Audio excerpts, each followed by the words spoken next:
Examinons le contexte du verset d'aujourd'hui. Ouvrez votre Bible à Matthieu 26, verset 31. Nous commencerons par là. Les paroles du texte du jour étaient en fait une réponse à une déclaration sérieuse de Jésus. Jésus venait d'expliquer comment une prophétie inspirée allait s'accomplir. Il avait dit « Vous tous, vous trébucherez à mon sujet cette nuit-ci, car il est écrit « Je frapperai le berger et les brebis du troupeau seront dispersées.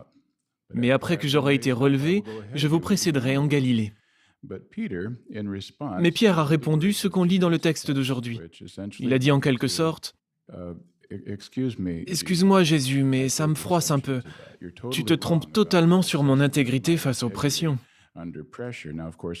Bon, évidemment, je comprends que tu puisses dire ça de Jacques et Jean, de Philippe et Barthélemy, de Thomas et Matthieu, de Jacques le fils d'Alphée, de Thaddée, Simon le Cananéen, et même de mon cher frère, André. Mais en ce qui me concerne, tu as tout faux. C'est pas du tout comme ça que je réagirais face aux pressions.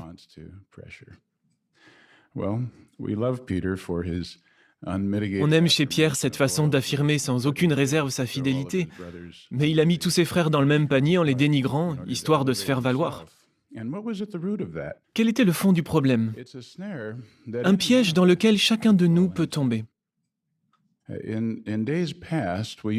On l'a appelé le danger d'être trop sûr de soi. C'est l'expression utilisée dans un intertitre de la Tour de Garde du 15 janvier 1998. L'article contenait une référence à Psaume 85, verset 8. Prenons ce verset ensemble et notez ce qu'il dit. Dans l'édition révisée de 2013 en anglais, on lit « Je veux écouter ce que dit le vrai Dieu Jéhovah, car il parlera de paix à son peuple, à ses fidèles, mais qu'il ne retourne pas à la présomption. » Si vous utilisez l'application JW Library et appuyez sur le 8, vous remarquerez que la Bible avec notes et références, c'est-à-dire la précédente édition, utilise l'expression « qu'il ne retourne pas à la confiance en soi ». On trouve un changement similaire dans le texte de Proverbe 14, verset 16. Dans la version révisée, il est dit « Le sage est prudent et se détourne du mal, mais le stupide est intrépide et présomptueux. » Alors que dans la version précédente, c'était « Le stupide se met en fureur et il est sûr de lui. » Donc avec l'édition de 2013, on comprend qu'en réalité, le problème n'est pas la confiance en soi, mais la présomption, ou une confiance en soi excessive avec une certaine vantardise. D'ailleurs, au fil des années, nos publications, en particulier Réveillez-vous, ont souvent attiré l'attention sur la nécessité d'avoir une certaine dose de confiance en soi. Par exemple, des articles ont expliqué comment les pères peuvent aider leurs enfants à gagner en assurance, ou comment ceux qui affrontent une maladie chronique peuvent retrouver confiance en eux. Donc ce n'est pas la confiance en soi qui est mauvaise, mais l'excès de confiance. C'est ce qu'indique 1 Corinthiens 10, verset 12. Prenons-le ensemble et notez le contexte. 1 Corinthiens chapitre 10. Au verset 6 à 11, Paul rappelle l'histoire de la nation d'Israël pour que ses lecteurs en tirent des leçons. Puis au verset 12, il dit « Par conséquent, que celui qui pense être debout prenne garde de ne pas tomber. » Est-ce que le verset dit « N'essayez même pas de vous tenir debout, ne vous mettez pas debout, ne pensez pas que vous êtes debout ?» Pas du tout. Ça n'aurait pas de sens.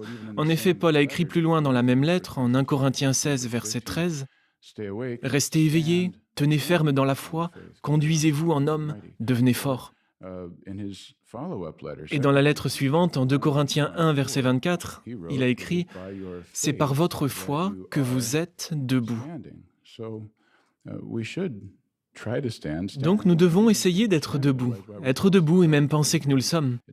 Pourquoi Paul aurait-il dit aux Corinthiens « C'est par votre foi que vous êtes debout » s'il ne voulait pas qu'ils pensent être debout? L'ordre en 1 Corinthiens 10, verset 12, c'est de prendre garde.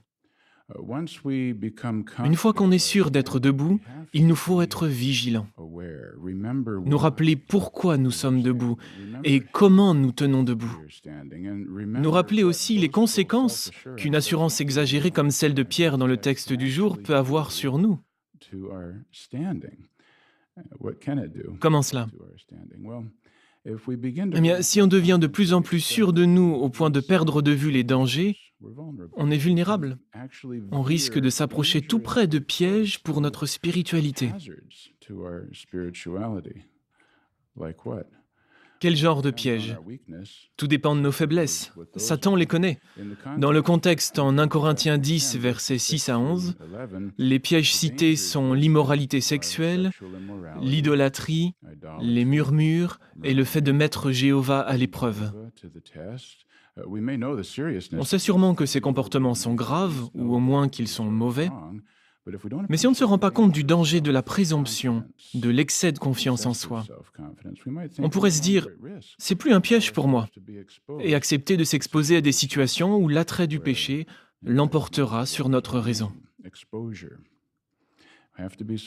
Par exemple, il nous faut vraiment veiller à ce à quoi on s'expose sur Internet, même si on pense être fort. Avec la télévision, on peut être au contact de personnes qui n'ont pas foi en Jéhovah.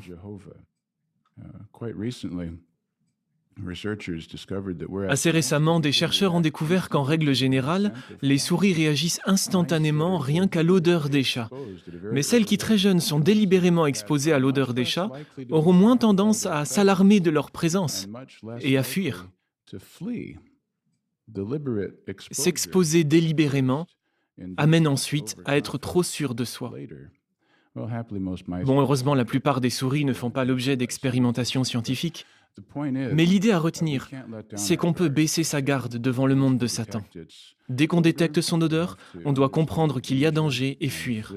On se sent peut-être en sécurité dans notre relation avec Jéhovah, sûr d'être debout, encouragé par les preuves de son soutien, mais continuons à nous appuyer sur sa puissance plutôt que sur notre intelligence ou notre force.